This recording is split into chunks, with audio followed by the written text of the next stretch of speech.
តា1 2 3ខាត់បាទអូខេបាទហើយស្រឡាញ់បងប៉ុណ្ណា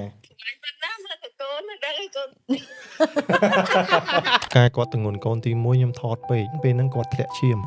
គាត់ថាបងមិនមកជួយមើលខ្ញុំបន្តិចមកខ្ញុំល្អិលខ្ញុំមានអារម្មណ៍តែខុសមួយគាត់ហើយគាត់ម្នាក់ឯងធ្វើការងារទាំងអស់តែឥឡូវបើវីដេអូហ្នឹងចេញទៅគាត់ឃើញខ្ញុំមានតែសុំទោសការហើយថ្មីខ្ញុំនៅក្មេងខ្ញុំអត់ចេះគិតមានលុយហ្នឹងគឺយើងយកទៅដើរចាយសារភាពបងជាមនុស្សល្អល្អហើយតាំងពីមានអូនមកបងកែទាំងអស់ វាស្តៀងនឹងសាច់រឿងបងដែរផ្លូវស្នេហាមួយបងជាមនុស្សដែលសោះកក្រោះហ្មងបងធ្វើការពេកស្រីតែចរិតផុសហ่ะមនុស្សមុខលុយមែនទេជីវិតបច្ចុប្បន្នគ្រប់យ៉ាងត្រូវតែមានលុយបានមានសុភមង្គលក្នុងរឿងហ្នឹង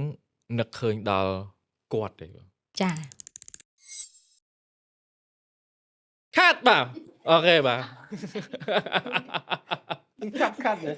គាត់ខំលេបទឹកមាត់អីហ្នឹងអត់ទេអាហ្នឹងគ្រាន់តែជា trailer បងសល់ហ្មងទុកឲ្យទស្សនិកជនទៅតាមដានខ្លួនឯងបងឯងមិនចេះតែរត់ថើបអាហ្នឹងគេលេងភ្នែកសិននេះអាដូចយើងពេលលេងយើងមើលគ្នាគេឲ្យមើលគ្នាគឺមើលគ្នាបងឯងក៏អោនថើបអីលឿនយ៉ាងហ្នឹងអូខេអញ្ចឹងយកភ្នែកទៅហើយគ្រាន់តែពាក្យសម្ដីតិចតួចបានហើយបងបាទកុំមានកាយវិការឲ្យសោះបាទពេលអីនិយាយវាបែបយើង feel ឃើញគ្នាហើយ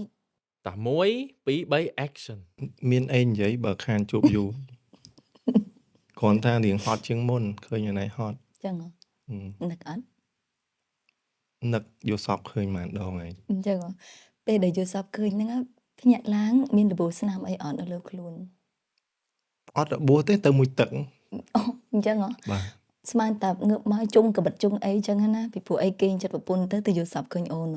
ចុះបើសំដែងខ្លាំងពេកក្នុងរឿងហ្នឹងយើងសំដែងមួយគ្នាខ្លាំងពេកដល់ពេលហេតុដល់ថ្នាក់យកសពអញ្ចឹងទៅណអូអញ្ចឹងងើបឡើងមានរបួសស្នាមទេណអត់ខ្ញុំខ្លាចអូនរបួសស្នាមវិញអូខេបាទអរគុណសំខិតម៉ៃចូលតិចបាទសូមសម្រួលអាយ៉ាប័តបាទឯងខំថាឲ្យទៅលេងក្នុងរឿងដល់ពេលថាលេងក្នុងរឿងអត់យកអត់ទេដឹងលេងស្អីចាញ់ទេបងមកបងឯងកំ pl ាញ់រហូតបងបាយលេងក្នុងនឹងច្រើនពេកអាចសាបឲ្យបងប្អូនអរនេះទៅមើលរឿងខ្លួនឯងវាអញ្ចឹងណាតែមែននឹកឃើញអនុស្សាវរីយ៍កាពេលថតហ្នឹងអញ្ចឹងនៅក្រៅ behind the scene ក៏អញ្ចឹងដែរគឺលេងសើចអញ្ចឹងហ្មងហើយអាពេលដែលជួធម្មតាសាច់រឿងអញ្ចឹងអត់មានប្រូទេអញ្ចឹងនិយាយអីនិយាយទៅយល់អត់អញ្ចឹងឃើញសើចសប្បាយក្នុងនោះនឹងកំពុងនិយាយគ្នាអញ្ចឹងបងឯងកំដកដង្ហើមបងឯងកុំមើលភ្នែកខ្ញុំអូនឯងកុំមើលចេះអូនឯងកុំមើលចឹងនិយាយអញ្ចឹងទេអត់មាន sweet ទេមិនគ្រាន់តែថាពេលថាពេលយើងអត់និយាយអីទាំងអស់អាហ្នឹងមិនយើង in បងលីតាសូមសួរបងតិចក្នុងនាមជាតារាសម្ដែងមានបទពិសោធន៍ច្រើនតាក់ទងជាមួយនឹងតួ sweet ចំណុចត្រង់ណាឬក៏ technique អ្វីដែលធ្វើឲ្យតួសម្ដែងអាច symmetry ចូលគ្នាអាច sweet មួយគ្នាបានលឿនកៅភ្នែកជាគោលហ្មងចាភ្នែកជាគោល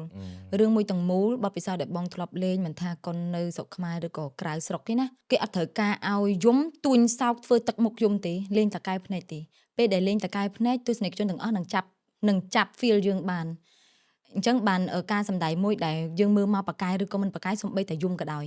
យំនឹងទឹកភ្នែកស្រក់មកទឹកភ្នែកមូលឬក៏តប៉ែតយល់ពាក្យទឹកភ្នែកមូលនិងតប៉ែតហ្នឹងឯងមិនដែរបងមើលទឹកភ្នែកមូលហ្នឹងមកម៉ាត់ហ្មងគឺវាស្រក់មកតក់ដូចយើងស្រក់ទឹកអញ្ចឹងហើយវាល្មៀលនៅលើមុខយើងហ្នឹងគឺម៉ាត់ហ្មងហើយទឹកភ្នែកតប៉ែតមានន័យថាអូនឯងយំច្រើនដងអូនឯង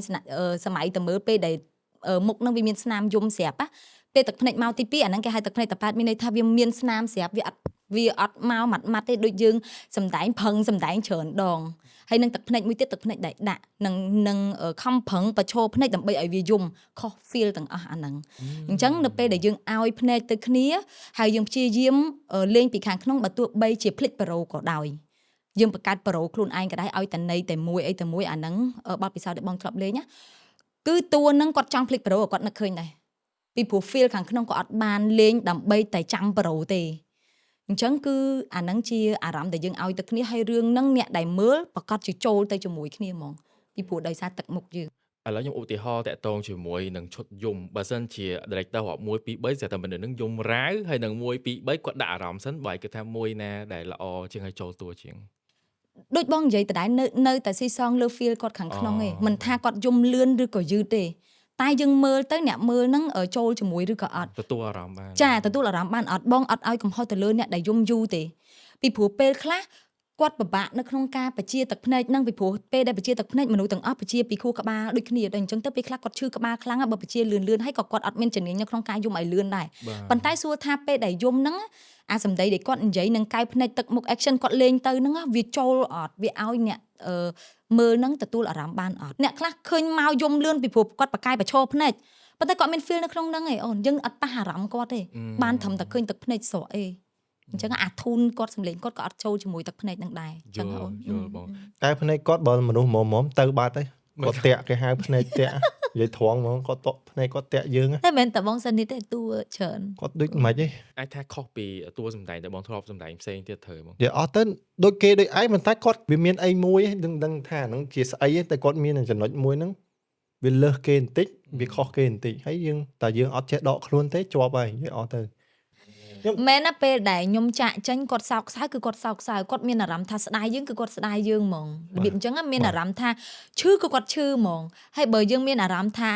ខ្ជូតមួយគាត់ឲ្យគាត់ស្រឡាញ់គឺគាត់គ្រឺតហ្មងខ្ជូតគ្រឺតរបៀបឲ្យអារម្មណ៍គាត់អញ្ចឹងវាច្រើនបងលេងខ្ញុំថាបងធ្វើឲ្យអារម្មណ៍ឲ្យគេចង់វាយគឺគេចង់វាយហ្មងខឹងគឺខឹងហ្មង អូខេបងសិននេះក្នុងរយៈពេល72ម៉ោងមាន take ទឹកគាត់ថាខ្ញុំដកអារម្មណ៍ពី មិនដែលសំបីម្ដ អ ង ត់ខ្ញុំអត់និយាយតែមកទៅជួប ដើម្បីខ្ញុំ ជួប ថតអាហ្នឹងផ្ញើទៅប្រពន្ធមកឯង ផ្ញើឲ្យបើប្រពន្ធហ្នឹងទាំងអស់ហ្នឹង ជួបអធិស្ឋានបងមានគ្រូសារបង បាទខ្ញុំ បង មាន សិននេះ ណា មានប្រពន្ធកូន2ឯណា អូ កូនមួយនៅក្រៅក៏មានទៅក្នុងពោះ បាទឥឡូវគាត់តងន់គ្រួសារប្រពន្ធខ្ញុំគាត់តងន់7ខែ 7ខែ រៀបការប្រហែលឆ្នាំហើយបង អីខ្ញុំការ6 7ឆ្នាំហើយ ដល់ពេលបងដល់ពេលអញ្ចឹងប្រពន្ធដបងគាត់ថាគាត់អាចរៀងប្រច័ណ្ឌបងខ្លះហ៎មើលទៅដបង គាត់ដំបងអត់អីទេមានតែរឿងមួយខ្ញុំថតបោះមួយស៊ីនណៃណាគាត់ថើបគាត់ថាគាត់មើលអ្នកភូមិហើយអ្នកផ្ទះមើលអញថើបប្រហងៃដល់ដំបងអត់អីដល់ពេលលេងមួយខែលេងងាកណាឃើញតែប្តីថើបរហូតគាត់រៀងឆ្ងល់ទៅចាំមិនមកគិតតែថើបអញ្ចឹងរឿងហ្នឹងគាត់គ្រាន់និយាយតែប៉ុណ្្នឹងឯងបាទគាត់អ្នកផ្ទះគាត់លើអញថើបទៀតណា ខ្ញុំអត់ទេអញ្ចឹងមិនអត់យកប្តីអ្នកសិល្បៈទេបងអត់និយាយត្រង់ហ្មងផ្លូវស្នេហាមួយបងជាមនុស្សដែលសោះកក្រោះហ្មងមិនមែនជាមនុស្សស្រីឃើញអញ្ចឹងសំតែមនុស្សស្រីដែល sweet ដែលអីបានសម្ដែងតែមែនតែនស្នេហាហ្មងបងអត់ដែរឲ្យទៅគេអត់ឲ្យគេមានអារម្មណ៍ថាបងស្រឡាញ់គេទេគឺគេទទួលបានអារម្មណ៍ហ្នឹងមិនគេមានអារម្មណ៍ថាគេអត់មានតម្លៃទេពេលស្រឡាញ់បងអត់ស្រឡាញ់គេតាមក្បិតបងស្រឡាញ់គេតែបងដូចមនុស្សប្រុសវិញអូនិយាយអីស្រួលស្ដាប់បងដូចមនុស្សប្រុសបងអត់ចូលចិត្តញិកញាក់ទេអ្នកវិញចេះតែតាមក្បិតខ្លួនឯងចង់ប៉ុន្តែពេលដែលទៅញិកញាក់មានអារម្មណ៍ថាយើងសំដែងដឹងអាហ្នឹងគេហៅសំដែងដឹងវាអញ្ចឹងណាអូយអញ្ចឹង បានត្រូវគ្នាមកខ្ញុំស្រឡាញ់អ្នកអត់ញែកញក់ឯង អត់ញ៉ៃញ៉ៃ អត់ញ៉ៃញ៉ៃអត់អីស្រួលខ្ញុំចូលចិត្តអញ្ចឹង តែជឿពេលបងមានស្នេហាបងឆាតទៅគេក៏បងអត់ដែរឆាតដែរតោះតែគេឆាតមកបងមុនហ្មងហើយឃើញវាសោះកក្រោះវាអត់ចេះញែកញាក់ថានៅណាអូននឹកឬក៏អីអត់ទេបានតែសំដែងរឿងឯងមែនតើជីវិតបងគឺអត់អញ្ចឹងហ្មងហើយអាសើរៀនហ្នឹងរហូតមកដល់កូនខ្លួនឯងជាមួយកូនក៏បងអត់ចេះញែកញាក់លេងជាមួយដែរគឺគាត់មកញែកញាក់ជាមួយបងហើយបងសួរថាបងសប្បាយចិត្តបងចង់បងសប្បាយចិត្តទៅពេលគេមកញែកញាក់អញ្ចឹងព្រោះអាហ្នឹងជាអារម្មណ៍ដែលបងចង់បានតែខ្លួនឯងធ្វើទៅគេអត់ចេះយល់អត់អន់ណាអន់ឡែងហ្នឹងបងខ្សោះបន្តិច តែទីទៀតនឹងអាចខ្លាំងជឿខ្ញុំហ៎ មិនចឹង ពេលវេលាវាប្រែប្រួល អូ ខ្ញុំជឿថាអាចវាមានពេលមួយនឹង នៅ អាច ពេលដែលមានណាខ្ញុំនឹងមិនឲ្យឱកាសហ្នឹងខកបំណងទៀតទេយើ ឥឡូវចាំសម្រាប់ខ្ញុំទុកឲ្យពេលវេលាវាប្រែប្រួលពេលខ្លះយើងវាដល់ពេលមួយដែលត្រូវតែរបត់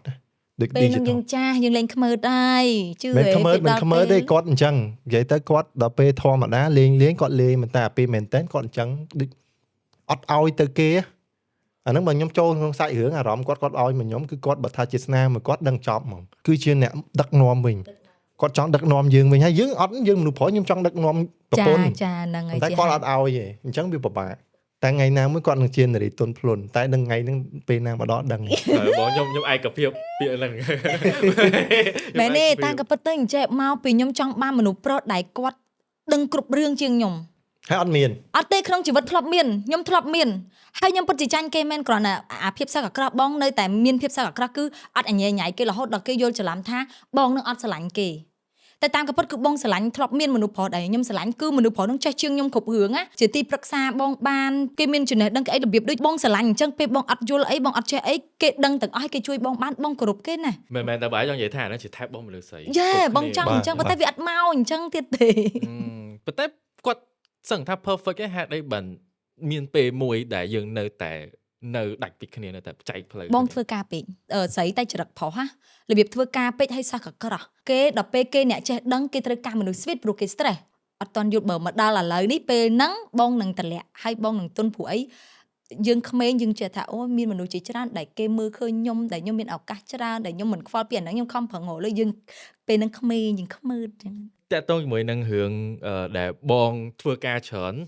យើងក៏មានរឿងមួយទៀតដែរស្តៀង live media នឹងដែរ Yeah. ឈ្មោះអញ្ចឹងគឺ workaholic វាស្តៀងនឹងសាច់រឿងបងដែរបើនិយាយទៅ មិ រឿង ញហ្នឹងឯងមិញហ្នឹងត្រូវ ចា រឿងមិញ ហ្នឹងរឿងមិញ ត្រូវ ហ្នឹងឯង Yeah. រឿងបងហ្នឹងឯង បាទ និយាយទៅមួយបងសានិតរឿងដែលស្រឡាញ់ជាងគេគឺពីររឿងហ្នឹងអាជំរឿសចុងក្រោយហើយនឹងរឿងហ្នឹង អ ពីព្រោះពេលរឿង sweet sweet បងដូចអត់សូវស្រឡាញ់ទេតែយើងធ្វើតម្រូវទស្សនិកជនទេតែឲ្យតែពេលបងថតរឿង sweet បងដូចអត់សូវស្រឡាញ់ទេអារម្មណ៍ហ្នឹងណាប៉ុន្តែបងលេងបាន បាទ តែបើថាអារឿងឈូចាប់ស្រក់ទឹកភ្នែកហ្នឹងកម្មម៉េះកណ្ដុង រឿងច្បាច់កហ្នឹងត្រូវ យល់ច្រឡំហ្នឹងគឺមានន័យថាមនុស្សស្រីហ្នឹងធ្វើការច្រើនពេកហើយគាត់គិតដូចបងនិយាយសាច់រឿងបងមិញតែបងអត់ sweet តែគាត់គិតគាត់អ្នកធ្វើការប្តីគាត់ទៅជាផ្ទុយគ្នាប្តីគាត់ធ្វើការដែរប៉ុន្តែគាត់មេផ្ទះច្រើនជាងមានពេលវេលាច្រើនប៉ុន្តែប្រពន្ធដោយប្រធានក្រុមហ៊ុនអញ្ចឹងជុំគាត់រវល់ច្រើនណាស់ហើយគាត់ឃើញប្តីគាត់ខលមកយាយគាត់អត់លើកទូរស័ព្ទហ្នឹងដោយសារតែគាត់ប្រជុំហ្នឹងនឹង3 4កន្លែងទូរស័ព្ទគាត់អតិថិជនហើយក្នុងន័យរឿងហ្នឹងអតិថិជនខលមកគាត់លើកតែប្តីគាត់ខលមកគាត់អត់ទាន់លើកទេ យល់ ព្រោះគាត់ដឹងតែប្តីគាត់ខលមកកំពុងតែហៅគាត់ឲ្យទៅញ៉ាំបាយតែអតិថិជនហ្នឹង សំ ខ ខាន់ លមក ជាង កំពុងតែដោះស្រាយរឿងដែលកំពុងតែគេរឿងក្រុមហ៊ុនអញ្ចឹងក៏គាត់ខលលើកអញ្ចឹងទៅរហូតដល់គាត់ថាដាក់ចុះគាត់នឹងខលទៅប្តីគាត់វិញតែគាត់ភ្លេចគាត់រវល់ធ្វើការទៀតហើយថ្ងៃហ្នឹងថ្ងៃ anniversary ពួកយើងអញ្ចឹងប្តីគាត់ខលដើម្បីយើង party ជុំគ្នាតែគាត់មានកាដូសម្រាប់ប្តីគាត់ហើយពេលដែលគាត់មកដល់ប្តីគាត់គេង ក្នុងរឿងហ្នឹងនឹកឃើញដល់គាត់ទេបង ចាមានន័យថាបងយ៉ែបងមានកំហុសអញ្ចឹងហើយបានយល់ច្រឡំនៃក្នុងរឿងហ្នឹងបងចង់ទៅសេថាពេលដែលយើងមើលខាងស្រីគឺមកជ្រុងមួយដែលមិនមើលខ្លួនឯងតែខាងប្រុសគាត់មកជ្រុងមួយដូចគ្នាជ្រុងខាងប្រុសមានន័យថាបើអ្នកឯងធ្វើការរហូតដល់ភ្លេចខ្ញុំអញ្ចឹងអ្នកឯងមិននៅជាមួយខ្ញុំទេគេក៏ពិតជាចាក់ចេញទៅមែនដល់ពេលយើងខ្ញុំប្រឹងធ្វើការពីព្រោះតែយើងចិត្តដល់គោលដៅមួយដែលយើងនឹងល្អទាំងអស់គ្នា បាទ បើសិនជាចិត្តយើងគិតថាបើសិនជាយើងអត់ធ្វើការទេតើយើងក្រោតឲ្យរបៀបណាពីព្រោះបន្ទុកដូចខាងស្រីហ្នឹង ក្រាប់រងដោះ យេ ស្រាយ ដោះស្រាយអីដែរអញ្ចឹងណាអញ្ចឹងគាត់ចង់ព្យាយាមមកជាមួយប្តីមែនតើប៉ុន្តែអាពេលវេលាហ្នឹងគាត់អត់បានដកឲ្យគាត់គិតតែពីដោះស្រាយអារឿងការងារហ្នឹងអញ្ចឹងយើងចង់ឲ្យទស្សនិកជនមើលរឿងហ្នឹងជារួមថានេះឃើញអត់ពេលជ្រុងមួយនៅជ្រុងមួយហ្នឹងអ្នកទាំងអស់គ្នាអាចយកមកប្រៀបធៀបគ្នាបានហើយដកមកចំហៀងម្នាក់ទៅអ្នកដែលខំប្រឹងធ្វើការពេកគួរតែដកឃ្លាទៅនៅពេលដែលអ្នកឯងគិតតែពីធ្វើការពេកប្រឹងពេកអ្នកឯងចង់បានលុយហ្នឹងប៉ុន្តែសុភមង្គលអ្នកឯងបានទៅបាត់ហើយដល់ពេលគាត់ដាវជ្រោះគ្នាគាត់ឃើញគ្នាគឺខាងស្រីដឹងភ្លាមថានេះគឺអ្វីដែលប្តីខ្ញុំចង់បានគឺមានពេលដើរលេងជាមួយគេអញ្ចឹងមិនមែនខ្ញុំដើរកាត់ឲ្យពេលវេលាចុងក្រោយខ្ញុំដើរជាមួយនឹងបុគ្គលិកតែប្តីខ្ញុំដើរជាមួយនឹងប្រពន្ធគេឬក៏ស្រីគេមនុស្សស្រីមួយទៀតមិនមែនជាខ្ញុំហើយខ្ញុំនៅតែដើរជាមួយបុគ្គលិកឃើញហើយអ្នកឯងជ្រើសរើសយកការងារអ្នកឯងត្រូវតែនៅតែឯងជាមួយនឹងការងារហ្នឹងតែគេកំពុងមានសុភមង្គលតែសួរថាពេលដែលយើងចាក់ចេញហ្នឹងយើងឈឺអត់យើងឃើញគេព្រោះគេជាមនុស្សដែលយើងស្រឡាញ់រហូតដល់យើងអត់យកអ្នកផ្សេងអញ្ចឹងយើងនៅតែឈឺតដែរអញ្ចឹងយើងចង់ show ឲ្យទស្សនិកជនឃើញថាអានេះមិនមែនខាងណាត្រូវទេតែចង់ឲ្យឃើញថាជ្រុងមកផ្នែកហ្នឹងយើងគួរតែគិតថាយើងគួរដកបែបណាដើម្បីកុំឲ្យមានវិបត្តិសេរីទៅថ្ងៃមុខ ចូលបងសនិតបើមានពេលណាមួយដែលបងធ្វើការងប់នឹងការងាររហូតដល់ភ្លេចប្រពន្ធកូនធ្លាប់មានទេ ធ្លាប់ការគាត់ទងន់កូនទី1ខ្ញុំថតពេកខ្ញុំសោកស្ដាយដែរដល់ពេលទងន់កូនទី2ខ្ញុំយល់អារម្មណ៍ការគាត់ទងន់ទី1ចុះបើខ្ញុំថតរយៈពេល2ឆ្នាំហ្នឹងខ្ញុំអត់ដែរនៅសឹងតែអត់នៅចិត្តគាត់ដែរបើថ្ងៃណាមួយហៅគាត់មកសួរខ្ញុំមានអារម្មណ៍តែខុសមួយគាត់ដែរពាក្យច្រើនគឺខ្ញុំទល់ទៅឆ្ងាយខ្ញុំទៅថតនៅជាឲ្យវាមុំទៅដល់យប់ឲ្យគាត់ម្នាក់ឯងធ្វើការងារទាំងអស់ដល់ពេលចឹងឥឡូវតាខោអាវបោកក៏ខ្ញុំព្រលឹមឡើងខ្ញុំត្រូវងើបោកអត់ឲ្យគាត់ធ្វើទេតែគាត់នៅជួយអាការងារផ្ទះខ្ញុំអត់ឲ្យគាត់ធ្វើទេហើយកូនខ្ញុំជូនទៅរៀនណាខ្ញុំទៅធ្វើការខ្ញុំចង់និយាយថាខ្ញុំសុំទោសគាត់អាការឲ្យថ្មីខ្ញុំនៅក្មេងហើយខ្ញុំអត់ចេះគិតហើយខ្ញុំគិតថាអ្វីដែលខ្ញុំត្រូវការគឺពេលហ្នឹងឱកាសរកលុយហើយអញ្ចឹងខ្ញុំត្រូវការលុយសិនតែខ្ញុំអត់បានគិតថាគ្នាជាមនុស្សស្រីទងន់កូនទី1ហើយគ្នាម្នាក់ឯងហើយគ្នាជិះគិតមើលម្នាក់ឯងហើយប្តីនឹងទៅបាត់រហូតខ្ញុំទៅបាត់រហូតដោយសារខ្ញុំទទួលការងារមិនក៏ខ្ញុំធ្វើដែរឲ្យតែខ្ញុំនិយាយអស់ឲ្យតែខ្ញុំបានលុយហើយខ្ញុំចង់មានកន្លែងនៅខ្ញុំចង់មានផ្ទះនៅប្រកបខ្លួនឯងជាងខ្ញុំត្រូវការទិញផ្ទះជាងខ្ញុំត្រូវប្រឹងត្រូវរកលុយមែនតើហ្មងតែឥឡូវយើងមានអាហ្នឹងហើយតែខ្ញុំសោកស្ដាយអ្វីដែលពីមុនខ្ញុំអត់បានបំពេញជាទួនាទីជាប្តីល្អគិតតែរឿងរកលុយហើយអត់មានពេលឲ្យគាត់ពេលដែលទងន់កូនទី1ពិបាកហ្នឹងគាត់ដែលមានពេលមួយដែលធ្លាប់មកនិយាយប្រាប់បងពីរឿងហ្នឹងឯងទុំប្រាប់ឥឡូវហ្នឹងពេលកូនទី2ទុំប្រាប់ឥឡូវហ្នឹងឯងចឹងបាទគាត់ថាបងឯងឥឡូវមកយល់ពេលបងឯងនៅចិត្តខ្ញុំយល់អារម្មណ៍គាត់នៅគាត់ថាខ្ញុំមានអារម្មណ៍កាលមុនអូនអើយបងសុំទោសបើកាលមុនដោយសារតែការងារគេហៅឱកាសការងារច្រើនបងទទួលចេះតែទទួលហើយនៅចិត្តគាត់សោះសឹងតែមួយឆ្នាំខ្ញុំមកមើលថ្ងៃដែលខ្ញុំនៅចិត្តគាត់មានមក2ថ្ងៃហ្នឹងប៉ុន្តែអាពេលគាត់ទងន់ហ្នឹងគាត់នៅផ្ទះម្នាក់ឯងមែនបងក៏មិននិយាយមែនតើហើយមានរឿងមួយកាលហ្នឹងខ្ញុំអរគុណដល់សាស្ត្រាហ្វៀម ខ្ញុំអរគុណដល់ស្ថានីយទូតបបយ័នពេលហ្នឹងគាត់ធ្លាក់ឈាមគាត់ថាបងមិនមកជួយមើលខ្ញុំបន្តិចមកមិនខ្ញុំល្អិលអញ្ចឹងគ្រាន់តែខ្ញុំប្រាប់ director គាត់ថាបងមិនទៅចោះខ្ញុំកាត់មួយថ្ងៃសិនមកទៅមើលហើយមានបងមួយនោះគ្រាន់ខ្ញុំជិះឡានចេញទៅខ្ញុំប្រាប់ថាបងប្រពន្ធខ្ញុំអត់ស្រួលគាត់នៅផ្ទះម្នាក់ឯងអញ្ចឹងណាគាត់ធ្លាក់ឈាមអញ្ចឹងខ្ញុំបងឯងជួយបើកភ្លើងខ្ញុំគេបើកភ្លើងខ្ញុំជិះពីប៉ាសិតមិនដឹងឯកាលហ្នឹងទៅផ្ទះនៅផ្លូវជាតិលេខ3ទៅលឿនដែរទៅដល់យកគាត់ទៅពេទ្យទៅពេទ្យថាអត់អីទេដោយសារតែគាត់តិចតួចហើយបងឯងមើលថែប្រពន្ធហ្នឹងខ្ញុំមានអារម្មណ៍ខុសតែឥឡូវបើវីដេអូហ្នឹងចេញទៅគាត់ឃើញខ្ញុំមានតែសុំទោសអរគុណគាត់អរគុណអូនដោយសារតែអូនធ្វើឲ្យបងមានថ្ងៃនេះពីមុនសារភាពបងជាមនុស្សល្អល្អហើយតាំងពីមានអូនមកបងកែទាំងអស់ណែនាំកែបងធ្វើជាប៉ាល្អជាប្តីល្អជាមនុស្សល្អក្នុងសង្គមជាពលរដ្ឋល្អនិយាយទៅសប្បាយចិត្តដែលមានគាត់ជាគ្រួសារបាទចំណុចត្រង់ណាដែលបងពេញចិត្តនឹងស្រឡាញ់គាត់គឺគាត់ព្រមយកអ្វីដែលជាខ្លួនខ្ញុំទាំងអស់ហើយគាត់អត់ចេះញញ៉ៃខ្ញុំស្រឡាញ់គាត់អត់ចេះញញ៉ៃមានអារម្មណ៍ថានៅមួយគាត់ក៏ក្តៅហើយគាត់ធ្វើអីគ្រប់យ៉ាងសម្រាប់យើងគាត់ដូចមិញអញ្ចឹងគ្រាន់ថាអូនអង្គុយហៅបងថតហើយគាត់ពងរៀបចំបើកលក់និយាយអស់ហ្នឹងរឿងពិតព្រោះខ្ញុំបើកហាងហើយខ្ញុំត្រូវរៀបចំពីមុខខ្ញុំមាន business តូចមួយខ្ញុំលក់អីមួយទៀតអញ្ចឹងអាហ្នឹងខ្ញុំត្រូវបើកពេលថ្ងៃដល់ពេលគាត់ថាអូនណាគេហៅបងថតឥឡូវហ្នឹងថតឥឡូវអញ្ចឹងគាត់រត់ទៅយកកៅអៅមកអ៊ុតហើយយកហ្នឹងកៅអៅហ្នឹងថាចុះកៅអៅទាំងត្រូវកម្មវិធីស្អែកថ្ងៃ21បើគេអត់តន់យកមកហ្នឹងយើង order គេហើយអញ្ចឹងមានតែយកអាហ្នឹងហើយចុះអនឡាញធ្វើមិនផ្លែឈើធ្វើមិនគាត់ធ្វើម្នាក់ឯងខ្ញុំមើលពីពេលខ្ញុំមួយទឹកខ្ញុំមើលពីក្នុងបន្ទប់ទៅខ្ញុំឃើញគាត់ធ្វើម្នាក់ឯងពងតងន់កូនធំហើយហ្នឹង7ខែហ្នឹងធ្វើតែឯងគាត់រៀបចំឲ្យយើងមកពុបយើងមកតន់កម្មវិធីឥឡូវដូចថាមិនបានខ្ញុំនៅហ្នឹងបងខ្ញុំសុំទោសបងតាអើយអត់ទេខ្ញុំស្រឡាញ់គាត់ត្រង់ថាចុះបងដែរធ្លាប់សួរចំណុចត្រង់ណាដែលបងស្រីស្រឡាញ់បងធ្លាប់សួរខ្ញុំអត់ដែរសួរគាត់ផងខ្ញុំឲ្យខលទៅប្រពន្ធសួរឥឡូវមិនដែរបងបាទខលទៅអីបើខលបានតាខលយកទៅសាកមើលខលម៉ាត់អីចឹងខលម៉ាត់ឡនបងធ្វើអីអត់ធ្វើអីហងបងសួរមើលរាល់ថ្ងៃណៃឆ្លាញ់បងផងណាមកដែរសួរដល់ទៀតមិនដឹងលោកសុកសួរអញ្ចឹងបងមនុស្សណៃសលេងណៃចូលពេញស្ទូឌីយោហើយណៃឆ្លាញ់ផងមានទំនួលខុសត្រូវមួយគ្រួសារឆ្លាញ់ប្រពន្ធកូនមួយទៀតមានន័យមានច្រើនតែនឹងចំណុចមានន័យពីមុនអញ្ចឹងពីមុនរបៀបស្ទាវឥឡូវរបៀបមនុស្សមានគ្រួសារចេះគិតនិយាយរួមទៅគឺមនុស្សមានទំនួលខុសត្រូវអញ្ចឹងស្រឡាញ់ប៉ុណ្ណាហើយស្រឡាញ់បងប៉ុណ្ណាអីអត់ទំនួលអត់ចង់បានអញ្ចឹងកូនអញ្ចឹងប្តីថតចប់ដីទៅផ្ទះហើយចាំជួបគ្នាបានអញ្ចឹងអូនបាទប៉ុន្តែខ្ញុំចង់និយាយថាចេះគាត់និយាយស្មើប៉ុណ្ណឹងបងស្រីក៏មិនហើយដែរវិញស្រឡាញ់ប៉ុណ្ណាមើលកូនចប់ហ្មងប្រពន្ធចប់ទាំងប្តីទាំងប្រពន្ធប្រើអូយ sweet មែនតើមែនទេដូចអត់ដែរអញ្ចឹងអត់ដែរឲ្យទេទៅអញ្ចឹងដល់ពេលយើងប្លែកដូចរៀងភ័យsurprise រៀងនៅបែកញើសអូខ្លាចប្រពន្ធនិយាយពីចំណុចអាក្រក់របស់យើងហ្នឹងណាមិញនឹងភ័យហ្នឹងភ័យក៏បីហៅសួរចំណុចខកបែកយើងចំណុចខកច្រើនអូខេបងនីតាសួរបែងមួយទៀតចុះមុននឹងចូលដល់រឿងបន្តទៀតចុះចំណែកបងវិញមានពេលណាមួយដែលបង workaholic ដល់ថ្នាក់ផ្លេចគ្រួសារនិយាយតាមក៏ប៉ុន្តែនិយាយពីអារម្មណ៍នៅពេលនេះហ្មងពីព្រោះពេលខ្លះយើងអត់អាចបញ្យល់ប្រាប់គាត់អត់ដែរនិយាយអីចង់និយាយថាចេះដោយសារតែ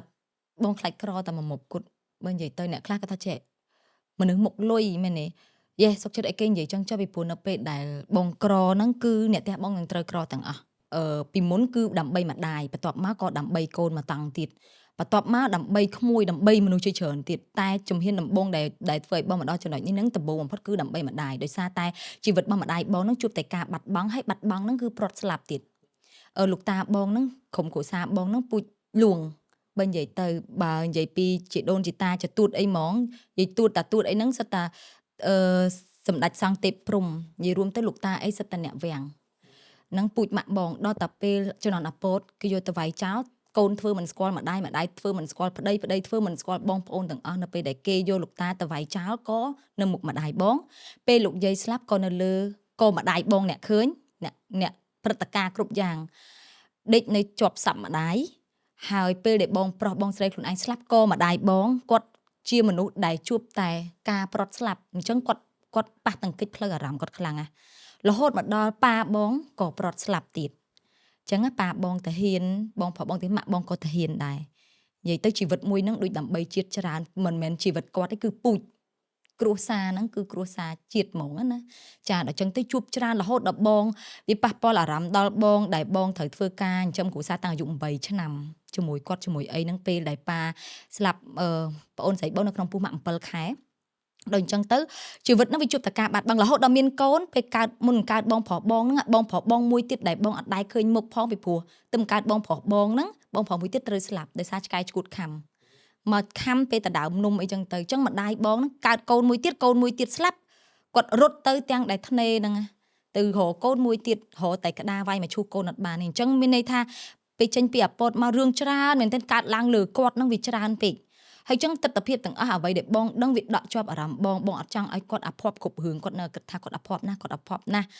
ញ្ចេះគាត់អញ្ចោះទៅបងចង់ឲ្យគាត់សំណាងបំផុតដែលមានកូនស្រីម្នាក់ហ្នឹងណាបងជឿតែគិតអញ្ចឹងបងប្រឹងបងខ្លាចគាត់អត់ពេលជួបទស្សនវិជ្ជានឹងអីហ្នឹងបងគិតច្រើនមែនទែនរហូតដល់បងគិតថាខ្ញុំនឹងធ្វើគ្រប់យ៉ាងខ្ញុំនឹងប្រឹងគ្រប់យ៉ាងបើទោះបីជាសុខភាពបងហ្នឹងកើតមកវាអត់អំណោយផលវាមិនល្អតែក៏បងប្រឹងដែរហើយមែនកាលពេលជំនាន់ដែលបងប្រឹងហ្នឹងគឺពីអ្នកម្ដាយកូនហ្នឹងចូលវះកាត់កោម្ដាយអ្នកកដោកូនអ្នកនៅជាមួយកូនថតកោម្ដាយនៅជាមួយកូនទៅឈរជ្រៀងឲ្យគេហ្នឹងដៃកាន់សរោមអញ្ចឹងឡើងឆាកពីអ្នកម៉ែកូនដកសរោមអញ្ចឹងឈរទាំងញ័រជើងទៅទឹកហ្នឹងក៏ពីអ្នកម៉ែកូនពេលកូនដាក់អុកស៊ីហ្សែនហ្នឹងក៏ម្ដាយលុតជង្គង់ហ្នឹងបងឃើញទាំងអស់យូររួមគ្រប់យ៉ាងហ្នឹងបងអត់ចង់ឃើញម៉ាក់បងហ្នឹងពិបាកអញ្ចឹងវាជាមួយគ្នាច្រើនពេករហូតដល់ធ្វើឲ្យជីវិតបងមួយគឺផឹងរហូតដល់វាទៅជាទម្លាប់ប៉ុន្តែបើឲ្យថាភ្លេចម្ដាយហ្មងអត់ទេដូចបងនៅបែងចែកពេលវេលាដែលជាមួយគាត់គ្រាន់តែថាឲ្យស្និទ្ធដែលជាមួយគ្នារាល់ថ្ងៃបែបណាហ្នឹងមកដល់ឥឡូវអត់ដូចមុនបើពីមុនគឺរៀងរាល់ម៉ោង10 ទៅ 11 យប់គឺបងត្រូវតែអង្គុយនិយាយជាមួយគ្នាដូចមិត្តភក្តិអញ្ចឹងទើបតែពេលដែលគាត់មានចៅជាច្រើននេះដែលកូនអាបងហ្នឹងណាគាត់ចាប់ដើមមានចៅគាត់មើលចៅនឹងនៅមួយបងទៅបងចាប់ដើមទៅធ្វើការតែឯងបងចាប់ដើមឆ្ងាយពីម្ដាយបងម្ដងទីរហូតដល់មានរឿងជាច្រើនដែលបងលាក់គាត់មានរឿងជាច្រើនដែលបងធ្វើតែឯងបងមិនឲ្យគាត់ដឹងថាផលលំបាករបស់កូនមិនអីមិនច្រើនណាតើតែបងចាប់ដើមមានកូនខ្លួនឯងមិនយើងចាប់ដើមខុសគ្នាម្ដងទៀតអាហ្នឹងហើយគឺបានទៅជាឥឡូវដូច3នាក់ម្ដាយកូនហ្នឹងគឺបងមានកូនបងម្ដាយបងហើយនឹងបងហ្នឹងអញ្ចឹងវាលីងអារម្មណ៍ទៅមួយឥឡូវហ្នឹងយេគាត់ថាបើឲ្យបងភ្លេចហ្មងអត់ភ្លេចទេតែអាជីវិតប្រចាំថ្ងៃហ្នឹងវាអត់មានពេលជាមួយគ្នាទេអញ្ចឹងតែអាជីវិតដែលមួយអាទិត្យម្ដងពីរដងដែលយើងទៅដើរលេងមានដំណើរកម្សាន្តបងនៅតែមានដដែលទេអត់ដែរចោលពួកគាត់ទេបើតាមខ្ញុំដឹងប្រហែលជាមានពេលមួយដែលបងអាចនឹងភ្លេចកូនភ្លេចគ្រួសារដែរដូចថាគ្រប់គ្រងតាក់ទងមួយនឹង business សំអាងការទៅរោងការអីរហូតដល់ថ្នាក់ភ្លេចកូនភ្លេចគ្រួសារអីចឹងខ្ញុំជឿថាអាចមានពេលហ្នឹងមានចង់ភ្លេចខ្លួនឯងមិនមិនទៅភ្លេចក៏ដឹងពីបដិសេរីសម្ផស្សពួងតែយូរណាស់បងពេលហ្នឹងបងដោយសារបងមើលកូនខ្លួនឯងតាំងពីកើតមកហ្នឹងគឺបងមើលកូនហ្នឹងដោយដៃខ្លួនបងហ្មងចាដល់ពេលចុងក្រោយថ្មីកន្លងមកដូចជាឆ្នាំមុនបងយកកូនទៅរោងការដែរឆ្នាំមុនបងយកកូនទៅរោងការហើយបងវក់នឹងធ្វើការពេកបងភ្លេចគិតថ្ងៃហ្នឹងបងយកកូនមកចឹងបងទៅចោលកូនបងអូខេហើយតែមកតែ2នាក់ចាបងយកកូនមករោងការពីព្រោះអីសៅអាទិត្យសៅទៅឥឡូវគឺសៅអាទិត្យក៏បងដាក់គាត់រៀនពីមុនមានសៅអាទិត្យចឹងដល់ពេលសៅអាទិត្យយើងទៅរោងការយើងមិនវិចកូនទៅជាមួយដល់ពេលទៅបងចេញមកចោលកូនបងហើយបងមានអារម្មណ៍ថាចេះបងភ្លេចអីហ្នឹងហើយតើបងមកដល់ឡានបងអត់តាន់ចេញឡានទេពេលហ្នឹងពេលបងមកដល់ឡានបានបងចាប់អារម្មណ៍អញ្ចឹងណាហើយបងរត់ទៅរកកូនបងវិញនៅរោងការកូនបងក្លាហានដែរគេឡើងលេងមួយក្មេងផ្សេងនៅរោងការហ្នឹងគេដាក់តងដាក់អីអញ្ចឹងមានតងមានអីក្មេងអញ្ចឹងចាំមានពេលដែលបងបកទៅវិញមើលទៅឃើញគាត់ពងលេងទេអូអាហ្នឹងដល់គាត់ចាប់ពីពេលហ្នឹងឯងបានអត់សូវឃើញបងយកកូនទៅរោងការទេបងខ្លាចបងធ្វើការរហូតដល់ភ្លេចអីមួយភ្លេចខ្លួនឯងមានកូនធម្មតាណាបាទតែមិនចង់ភ្លេចរឿងខ្លួនឯងតែភ្លេចកូនហ្នឹងទៀតតើមានអ្នកដែលគាត់ជួយបាទអញមានកូនតើតាមពិតពេលខ្លះបងធ្វើការដល់ការដូតពេកគាត់ធ្វើការខ្លាំងបងធ្វើការខ្លាំងបងនិយាយមែនតាធ្វើការខ្លាំងឡើងដល់ម៉ាក់បងមិនហ៊ាននិយាយអីតែឥឡូវសុំស្លេះរឿងបងតំណឹងសិនព្រោះតាមពិតមានរឿងនិយាយតទៀតតែយើងនឹងគិតរឿងហ្នឹងនៅពេលមួយទៀតតែតាមពិតបើទោះបីជាបងអត់និយាយក៏បងអូនទស្សនិកជនដែលជា fan របស់បងតាមដានបងគាត់ដឹងហើយថាមនុស្សបងតស៊ូតាំងពីអើយហ្មងហ្នឹងហើយអញ្ចឹងចូលដល់រឿងចុងក្រោយតែម្ដងដែលបងសេនីតគាត់បានសម្ដែងតែហើយរឿងហ្នឹងគឺបាន1លាន view dạ là ngày mùi liền ví dụ cứ hướng ạt đợt ếch អាដិតហ្នឹងវាមានន័យវានៅក្នុងហ្នឹងយើងបន្ថែមមួយទៀតហ្នឹងទៅលើកាពេលក្រយើងសប្បាយយើងមានពេលជាមួយគ្នាយើងមានលុយតិចតួចក៏យើងហូបអីជាមួយគ្នាបានអីចឹងទៅដល់ពេលដែលយើងចាប់ផ្ដើមមានទៅវារវល់រៀងខ្លួនរវល់រៀងខ្លួនរហូតដល់បាត់បង់គ្នាទៅក៏បែកគ្នាទៅខ្លាយទៅជាអាដិតហ្នឹងតែម្ដងដល់ពេលយើងឃើញគ្នាខាងប្រុសគេ flashback រឿងផ្សេងខាងស្រី flashback រឿងផ្សេង ឈ្លោះគ្នា បាទ ជួបគ្នាទៅ មានរឿងអីទូចត់សប្បាយឬក៏កំសត់នៅក្នុងរឿងនេះបាទសូមអញ្ជើញជួយបកស្រាយបាទ ខ្ញុំអត់ថាចេះបកស្រាយអីទេតែខ្ញុំថាបើឆ្ងល់អាពេលដែលយើងពងអាក្រហ្នឹងបើយើងមានលើសអាក្រហ្នឹងតិចមកហើយយើង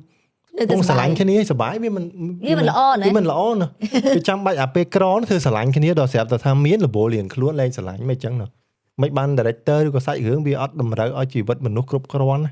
ចូលខ្ញុំសង្ឃឹមថាថ្ងៃណាមួយមានសាច់រឿងណាធ្វើឲ្យជីវិតមនុស្សពោពេញទៅដោយថាយើងមានភាពគ្រប់គ្រាន់អាហ្នឹងមិនដឹងមាន ខ្ញុំ អី ច សុខ ង់មែន មិន សិន ទេ រឿងកន្លែងហ្នឹងមួយដោយសារតែអាភិបក្រហ្នឹងអញ្ចឹងខ្ញុំចង់មែនសិនកន្លែងហ្នឹងមួយអញ្ចឹងដូចមុនហ្នឹងដែលយើងធ្លាប់និយាយថាបើស្រឡាញ់ពិតប្រាកដយើងអត់ចាក់ចេញពីគ្នាយេអញ្ចឹងខ្ញុំគិតថាពេលដែលយើងមិនស្រឡាញ់ពិតប្រាកដយើងយកលុយវាជាធំអញ្ចឹងទៅយើងប្រកាសជាបាត់បង់គ្នាពីព្រោះអីម្នាក់ទៀតនោះគាត់ចង់បានលុយឯងគាត់ចង់ត្រូវការលុយគាត់ចង់ត្រូវការជីវិតល្អជាងហ្នឹងឃើញអ្នកផ្សេងល្អជាងហ្នឹងទៀតគាត់ទៅចោលមនុស្សហ្នឹងហើយអញ្ចឹងដូចបងឯងនិយាយមិញថាក្រហេតុអីមិនល្អអាពេលក្រនោះអត់មានជំរឿអត់មានណាគេមកមើលមុខទេយល់អត់ដល់ពេលចាប់ផ្ដើមមានអញ្ចឹងមានចាប់ផ្ដើមមាននេះមកដែរអញ្ចឹងបើគាត់អត់ស្មោះទ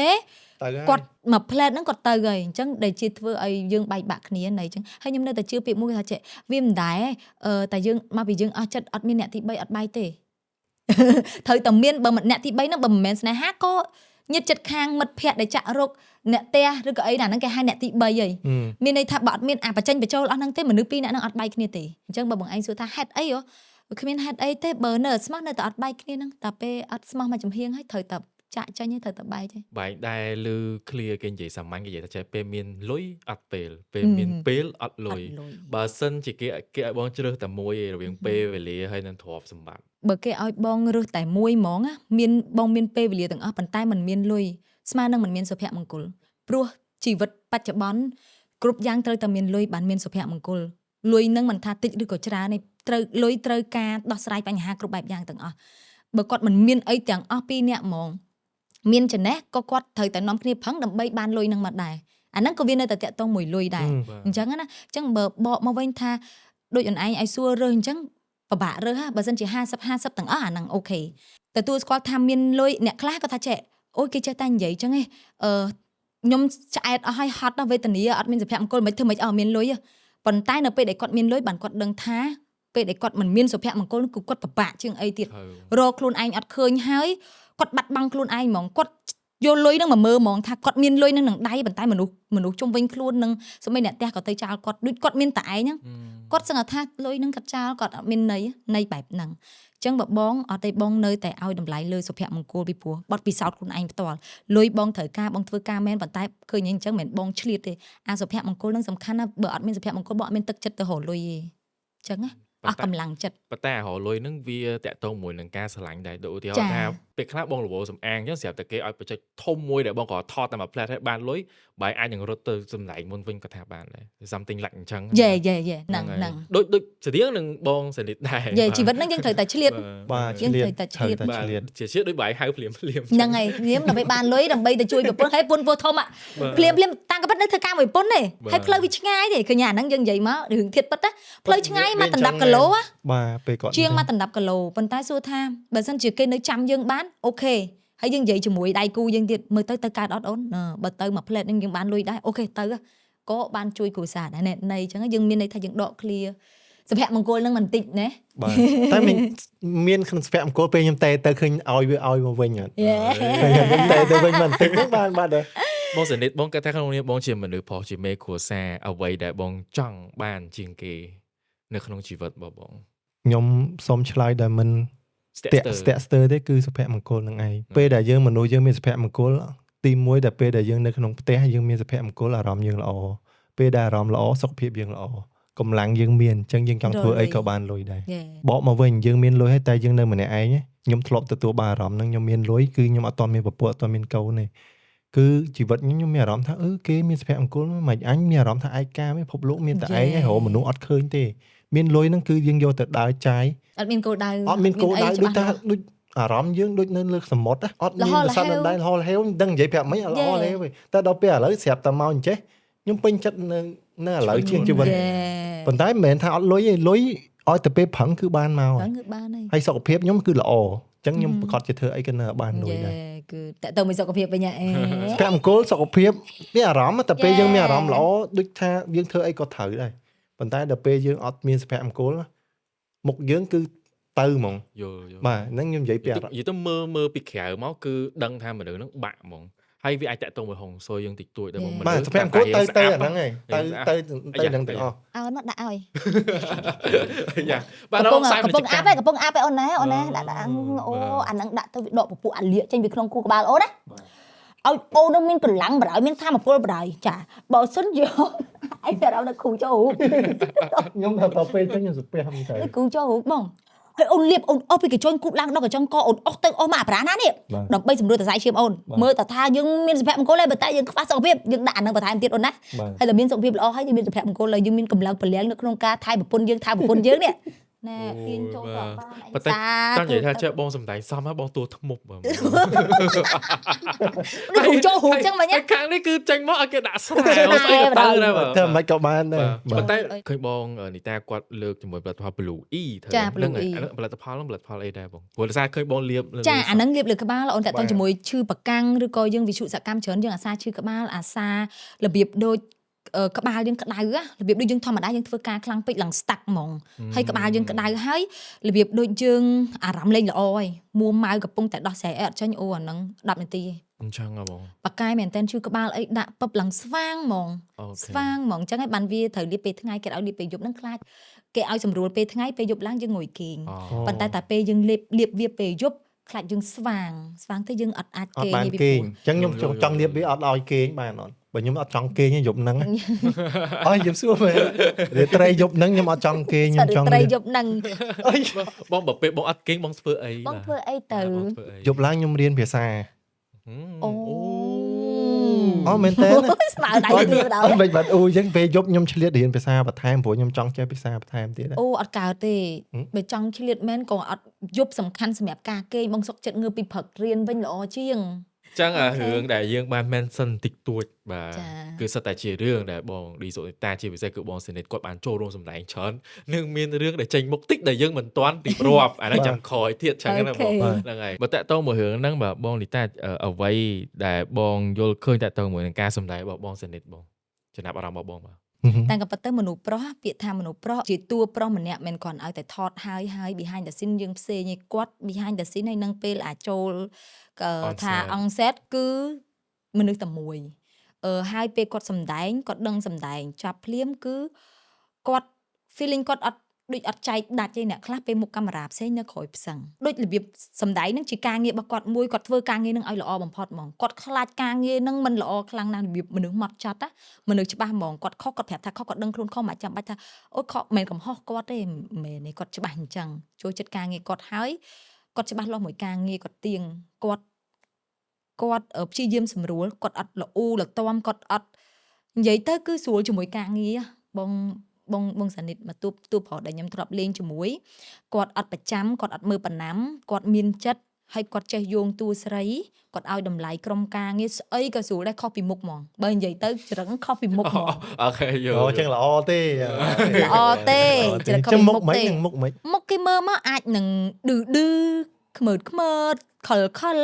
ឆ្លើយប៉ុន្តែជីវិតគ្រួសារគាត់ក៏ដោយតែតាមដែលខ្ញុំដឹងជីវិតផ្ទាល់ខ្លួននិងអា behind the scene ជាមួយតួអីគឺមនុស្សប្រុស perfect ហ្មងមនុស្សប្រុស gentleman ហ្មងអតីតកាលធ្វើតែបិទតែខលបន្តិចមែន បាទ ប៉ុន្តែបន្ទាប់ពីមានប្រពន្ធកូនមកគឺជាមនុស្សប្រុសដែលគេថារមមនុស្សប្រុសអញ្ចឹងអត់បានទេណា អធិស្ឋានបងពេលខ្លះគេគិតគេអាចនិយាយទូទៅរបៀបថាមនុស្សភ្ញាក់ខ្លួន មនុស្សភ្ញាក់ខ្លួននេះខ្វាច់7ថ្ងៃហ្នឹងនេះខ្វាច់7ថ្ងៃ វាមិនដល់ថ្នាក់មនុស្សភ្ញាក់ខ្លួនទេ ខ្លួននេះអត់ទេតែមិញប្រពន្ធរត់និយាយចំណុចខ្សែឲ្យប្រពន្ធនិយាយនេះ មិនបាច់និយាយទេគេក៏មាន ឥឡូវអត់និយាយតែនឹងមានពេលដែរបង នឹងមានពេលបងសានិត បងសានិតចឹងសម្រាប់បងវិញមានចំណាប់អារម្មណ៍យ៉ាងណាដែរទៅលើរៀមច្បងរបស់យើងបាទគឺបងឌីសូតាតើតមួយការសម្ដែងនិងការធ្វើការងារបាទនិយាយត្រង់បាទ និយាយដល់ត្រង់ និយាយត្រង់ ពីចំណាប់អារម្មណ៍ បាទ ពេលតែធ្វើការមួយគាត់ម្ដងហើយចង់ធ្វើទៀតបើមិនចឹងគាត់ហៅភ្លាមមកភ្លាមឯងដូចមិញ ប៉ុន្តែ មូលហេតុអ្វីដែរអូនអាចបកស្រាយតិចបានទេ មូលហេតុដោយសារតែមានអារម្មណ៍ថា ដូចយល់ចិត្តគ្នា ទីមួយយល់ចិត្តគ្នាហើយការដែលធ្វើការមួយគាត់ស្រួលគាត់ដូចគោរពឲ្យតម្លៃយើងបើថ្វីបិទតែយើងជាសិស្សប្អូនមែន បាទ ហើយក៏សប្បាយចិត្តធ្វើការមួយគាត់ហើយនឹងរីករាយធ្វើការមួយគាត់បន្តទៀតហើយក៏ចូលចិត្តក្រុមការងារទាំងអស់គ្រប់ជាន់ថ្នាក់មានអារម្មណ៍ថាពួកគាត់ទុកខ្ញុំដូចមិនមែនជាតួដូចជាបងប្អូនជាមិត្តភ័ក្តិជាគ្រួសារនិយាយមួយគ្នាអត់ប្រកាន់គ្នាខ្ញុំគិតថាខ្ញុំអត់ធ្វើដល់កម្រិតហ្នឹងប៉ុន្តែដល់ពេលធ្វើការមួយគាត់វាចេញផលមកវាលើសពីអ្វីដែលយើងរំពឹងទុក ដូចជាវីដេអូគ្រាន់តែថ្ងៃដំបូងដូច 5-6k ពិបាក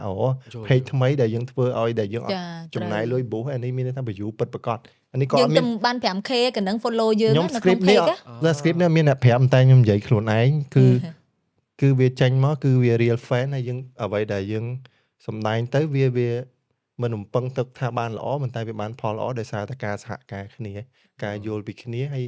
ខ្ញុំពេញចិត្តនឹងធ្វើការមួយគាត់បន្តទៀត បាទ ក្នុងនាមជាអ្វីជាតួអីក៏ខ្ញុំព្រមធ្វើដែរ ធ្វើដែរបញ្ជាក់ប្រាប់ហ្មងតាំងនៅ behind the scene នៅពីក្រោយចាក់មិញអូននៅតិចថាច្រឡំបងថតតែតួឯងចាអត់ទេឲ្យតួអីក៏បងថតដែរ បាទបើក្នុងនាមជាតួសម្ដែងបើសម្រាប់គេខ្ញុំអត់ដឹងទេបើសម្រាប់ខ្ញុំក្នុងនាមជាតួសម្ដែងមិនខ្វល់ថាយើងជាតួអីឯងសំខាន់គាត់ឲ្យតម្លៃយើងអ្នកដឹកឬក៏ producer ក្រុមការងារគាត់ឲ្យតម្លៃយើងគាត់ថាយើងលេងតួនឹងសមគឺយើងអាចលេងបានដែរហើយតែតួទាំងអស់មិនប្រកាសថាតួឯងហ្នឹងគឺចេញមកល្អឯងពេលខ្លះតួដែលយើងគេហៅថាតួលេងលក្ខណៈគាត់នៅអបពីក្រោយទៅផ្ទុះតួហ្នឹងគាត់ថាបានប៉ុន្តែបើខ្ញុំគេឲ្យលេងតួអីខ្ញុំអត់ដែលខ្ញុំចង់សាកតួអង្គហ្នឹងមិនក៏បានដែរ ដល់ពេលបងនិយាយរឿងហ្នឹងខ្ញុំថាចាប់តែបងនិយាយរឿងខ្ញុំមានរឿងចង់សួរវិញតួណាដែលបងអត់ទាន់បានលេង គោ អូ តួគោហើយតួមួយទៀតតួអារបៀបយើងអត់គ្រប់យើង យល់ ស្មាតទោះយើងសតិអត់យើងនិយាយអត់ចាញ់យើងអត់អីអាហ្នឹងពិបាកលេងតែខ្ញុំចង់លេងតួហ្នឹង តែអត់ដែលបានលេង អត់ដែលបានលេងប៉ុន្តែធ្លាប់ឃើញគេ ទៅ លេ សេ ង សា តួ ជើងមួយ ប៉ុន្តែបើមានឱកាសថ្ងៃណាមួយបើក្រុមការងារឬក៏បងគាត់ខាងផលិតករគាត់ធ្វើខ្ញុំហើយខ្ញុំទៅខ្ញុំស្ម័គ្រចិត្តធ្វើព្រោះខ្ញុំចង់ស្គាល់គ្រប់រសជាតិទាំងអស់ សង្ឃឹមបងសង្ឃឹមថាមាន តែហត់ណាស់តួហ្នឹង ហត់អាហ្នឹងលេងមានតារាចិនមួយដែលគាត់សំដែងប្រហែលជាបងនីតាធ្លាប់បានមើលដែររបៀបគាត់គាត់រៀងស្មាតទោគាត់រៀងខ្វិនឲ្យមាត់ ហ្នឹង គាត់សំដែងរឿងបានទទួលពៀនហ្មងហើយរឿងណាគេមើលក៏យំដែរ ពិបាកលេង គឺសបល់បងមើលហើយ តែហ្នឹងត្រូវការរៀនសូត្រច្រើនណា បាទអូខេចឹងថ្ងៃនេះក៏អរគុណទៅដល់បងទាំងពីរជាពិសេសបងសនិតដែលជាភ្ញៀវកិត្តិយសរបស់យើងបាទហើយចុងក្រោយមុននឹងបញ្ចប់ទៅបាទសូមបងបិទបញ្ចប់ខ្លួនឯងហើយផ្សាយចំណេះកម្មផងអរគុណបាទអត់តែខ្លាចខ្ញុំសួរច្រើនពេកទៅបើនេះគាត់ធុញខ្ញុំអញ្ចឹងសូមទូនាទីឲ្យជូនបងទាំងពីរបាទសូមអញ្ជើញបាទ ជាចុងក្រោយអរគុណមែនតើដល់ក្រុមការងារ Line Media ដដែលអត់ចោលនៅក្រុមការងារយើងអត់មានក្រុមការងារគឺយើងអត់ចេញវីដេអូទេអត់អាចចាក់ផ្សាយជូនបងប្អូនបានទេហើយនៅតែអរគុណដល់ទស្សនិកជន fan ទាំងអស់ទាំង fan ថ្មីនិង fan ចាស់របស់ Line Media ដែលតែងតែគ្រប់គ្រង Line Media កន្លងមកឥឡូវបានដឹងហើយថា Line Media គឺជាអីបង្កើតពេលណាហេតុអីបានបង្កើតពួកយើងបានដឹងច្រើនហើយក៏អរគុណដល់បងសានិតយេអរគុណដល់តួយើងបើអត់មានតួយើងទេក៏អត់ចេញសាច់រឿងលេងមកឲ្យបងប្អូនឃើញដែរវាត្រូវតែបូករួមចូលគ្នាជាច្រើនតែម្ដងហើយសូមទៅបងសានិតដូចគ្នាបើពេលថតហ្នឹងយើងមានកង្វះខាតកន្លែងណាមិនថាជា team work ទាំងអស់ឬក៏របៀបដូច personal រៀងខ្លួនអញ្ចឹងណាមានការខុសឆ្គងពាក្យសម្ដីកាយវិការអីចឹងទៅយើងកុំប្រកាន់គ្នា អត់ប្រកាន់ទេត្រូវយកទោសត្រូវយកឲ្យ ចឹងឲ្យតែលុយបានណាអរគុណមែនតើដល់ Ecorai ហើយក៏ជូន Ecorai ដល់បងសានិត Ecorai sponsor តែ ឌីសូនីតា bonus Juvel ឲ្យបងសានិតទៀតនេះយើងតែប្រពន្ធណាបងសានិតក៏កក់បានដែរ អូចឹងអរគុណបាទ ដោយសារបងសានិតចង់បានជាងគេប្រាណានឹងសួរខ្ញុំបានដងហើយខ្ញុំគុំថាលើកនឹងខ្ញុំជួបខ្ញុំត្រូវតែជូនបងសានិតអញ្ចឹងខ្ញុំជូនអានេះបើសិនជាប្រពន្ធបងឯងពោះធំគឺត្រូវមែនតែនខ្ញុំហ៊ាននិយាយមកពីព្រោះកាពេលខ្ញុំតងន់អ៊ុនស្មាយ5ខែក៏ខ្ញុំប្រើអាហ្នឹងដែរលាបឆ្អឹងខ្នងគាត់ល្អមែនតែន ជួយយប់ហ្នឹងទៅវិញខ្ញុំលាប យេរត់ឲ្យគាត់ចឹងទៅបងឯងក៏បានដែរហើយកូនក៏ត្រូវដែរហ្នឹងណាបងអូខេហើយនេះគឺសាប៊ូ Juvel របស់យើងខ្ញុំមានទាំងសាប៊ូញ៉ាំយូរមួយឈុតហ្មងរបស់ Juvel មិនថាសេរ៉ូមមិនថា protein មិនថាអីគឺខ្ញុំដាក់មួយសេតមកហ្មងនេះក្នុងរូបភាពឃើញស្រាប់ហើយអរគុណដល់បងអានេះកដោបន្តិចតួចពីខាង ឌីសូនីតាដែលអរគុណកន្លងមកដែលយើងបានធ្វើការជាមួយគ្នាហើយថ្ងៃនេះយើងបានបញ្ចប់ដោយស្រួលព្រោះអាកាពេលដែលយើងថតដូចពេលខ្លះចាប់មួយគ្នាកដាលយប់អត់បាននិយាយអីដែលថាយើងចាប់អេពីសូតយើងណាយើងឲ្យស្រួលបួលឯឥឡូវនេះគឺយើងធ្វើ podcast នេះគឺអានេះគឺបញ្ចប់នៃបច្ចេករបស់ Line Media ខ្លីៗនឹងឯងឲ្យចាប់ podcast ទាំងអស់នេះយើងនឹងចូលរឿងភាគវិញហើយអរគុណបងសានិតណាអរគុណដល់នីតាដូចគ្នាហើយចង់ប្រាប់នីតាថាកុំ10ឆ្នាំជាងមុនដែលគិតខុសឥឡូវយល់នៅថាពេលខ្លះ បដៅចឹងក្រោយទៀតអ្ អ្វីចេះ ចុះថាមនុស្សពេលខ្លះគ្នាអត់មកថាគ្នារឹកថាគ្នាអីដល់ពេលតាមពិតមនុស្សពេលខ្លះទឹកមុខផ្សេងមែនតើចរិតវាផ្សេងដល់ពេលយើងស្គាល់ ចា ឥឡូវបានបកស្រាយហើយ បាន ហើយក៏អរគុណដល់នីតាអរគុណដល់ក្រុមការងារទាំងអស់ហើយថាអរគុណមេហ្គាអរគុណ director អរគុណបងបងបងប្អូនទាំងអស់គ្នាបើសិនជាខ្ញុំមានកំហុសខុសឆ្គងត្រង់ណាមិនសមរម្យប្រាប់ខ្ញុំមកខ្ញុំកែប្រាប់ផ្ទាល់មកហើយបើសិនជាបើប្រាប់អីគឺខ្ញុំកែគឺអស់ហើយសើចទៀតហើយមិនបើសើច បងទៅនេះដែរអរគុណច្រើនរាល់ការគ្រប់គ្រងកន្លងមកអរគុណដល់អ្នកសួរចា director ថ្ងៃនេះចាសួរបែកអូហូស្ទឹងពួកខ្ញុំមិនដឹងប៉ុន្មានម៉ោងនឹងកាត់មិនទេចាវីដេអូ ឲ្យ នេះ ខ្ញុំលូកមាត់ចូលទៀតចឹងនិយាយថាអាហ្នឹងកាត់ផងបងបើសិនជាយើងមែនតានណាបើសិនជាមែនតានអូមិននិយាយទេបាទ និយាយអូខេអរគុណ បាទ អរគុណជំរាបលា បាទអរគុណ ចាសុខភាពល្អសំណាងល្អទាំងអស់គ្នាផងដែរចាជួបគ្នាវីដេអូក្រោយមាន director ថៃតួ extra តួក្មេងៗពេលខ្លះវាលូកដៃមកចាប់គេទៀតគឺវាមកអញ្ចឹងហ្មងហើយវាមើងងាយតួខ្មែរគឺអាក្រក់ពិតមែនពេលនិយាយសាច់រឿងអត់ចឹងទេតែដល់ពេលថតមែនតែនខុសបងមានអារម្មណ៍មួយថាគេកំពុងបោះបង់បងចោលគាត់ឲ្យតួតាគេងនៅអាព្រៃជឿថាខូចឡានអស់មួយតួស្រីមួយទាំងមូលហេតុអីបានអត់ខ្វល់ចឹងវាមានរឿងច្រើនពេកហើយដែលបងឃើញទស្សនវិជ្ជានឹងច្រើនពេកបងខឹងជំនួសខ្មែរមួយថ្ងៃពេញមួយថ្ងៃសម្រុកបង5 10ទៅ20ស៊ីននៅលើឯងសម័យមើលរឿងច្រើនណាមិនបានត្រូវរឿងច្រើនមិនបានខ្ញុំត្រូវផ្លាស់ប្ដូរតាមអារម្មណ៍របស់គេហេតុអីបានមិនច្បាស់ជាមួយខ្ញុំលុយដែលបានពីការថតតាំងប្រហែលបងយកទៅជូនគុណធបុផាទាំងអស់ យើងលេងកាចឲ្យចំកាច ខ្ញុំពិតជាស្អប់មែនខ្ញុំស្អប់យល់ពាក្យថាខ្ញុំស្អប់អត់ អញមានជីវិតអមតៈហើយរបៀបចឹងគាត់ចឹងហ្មង កុនណាទោះជាយ៉ាងណាក៏នៅតែមានលក្ខខណ្ឌនិយាយនៅក្នុងហ្នឹងដែរ